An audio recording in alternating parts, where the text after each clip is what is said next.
Indian premier లీగ్లో Chennai super Kings ఆధిపత్యం కొనసాగుతోంది. ఐపీఎల్ చరిత్రలో సీఎస్కే 12 సార్లు ప్లేఆఫ్స్కు, 10 సార్లు ఫైనల్స్కు చేరుకుంది. ఫలితంగా 5 సార్లు టైటిల్ గెలుచుకుంది. సీఎస్కేకి విపరీతమైన అభిమానులు ఉన్న విషయం మనందరికీ తెలిసిందే. మహేంద్ర సింగ్ ధోని నేతృత్వంలోని సీఎస్కే క్రికెట్ అభిమానులను అలరించడమే కాకుండా దేశంలోనే అతిపెద్ద బీమా సంస్థ అయిన లైఫ్ ఇన్సూరెన్స్ కార్పొరేషన్ ఆఫ్ ఇండియాకు భారీ లాభాలను అందించింది.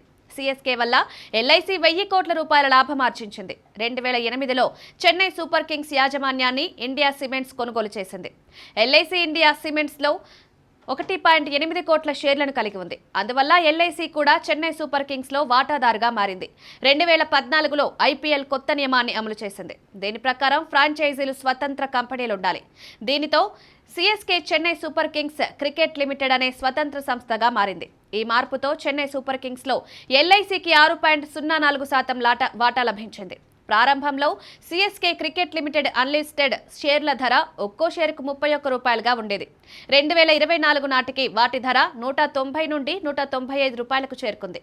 2024లో ఒకానొక సమయంలో సీఎస్కే షేర్ ధర 223కి చేరుకుంది. ఈ విధంగా సీఎస్కేలో పెట్టుబడిపై ఎల్ఐసికి 6 రెట్లు ఎక్కువ భారీ లాభం వచ్చింది. చెన్నై సూపర్ కింగ్స్ అద్భుతమైన ప్రదర్శన కారణంగా ఎల్ఐసి అపారమైన లాభాన్ని పొందింది. గత కొన్నేళ్లుగా చెన్నై సూపర్ కింగ్స్ అద్భుతంగా రాణించింది. మంచి లాభాలను ఆర్జించడంతో పాటు బ్రాండ్ విలువను పెంచడంలో కూడా విజయం సాధించింది. Chennai super Kings central pool ఆదాయం 2024 ఆర్థిక సంవత్సరంలో 150% పెరిగి 479 కోట్ల రూపాయలకు చేరుకుంది.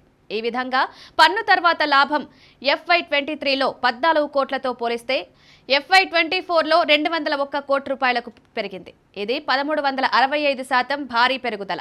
ఐపీఎల్ మీడియా హక్కులు 3 రెట్లు ఎక్కువకు అమ్ముడయ్యాయి. దీని ద్వారా చెన్నై సూపర్ కింగ్స్ ఖజానా గణనీయంగా పెరిగింది. ధోని ఆకర్షణ శక్తి అభిమానుల సంఖ్యను భారీగా పెంచింది. సీఎస్కే యొక్క ఆన్ ఫీల్డ్ ప్రదర్శన, పెరుగుతున్న అభిమానుల స్పందన ముతూట్ గ్రూప్ వంటి బ్రాండ్లు సీఎస్కేని స్పాన్సర్ చేయడానికి దారితీశాయి.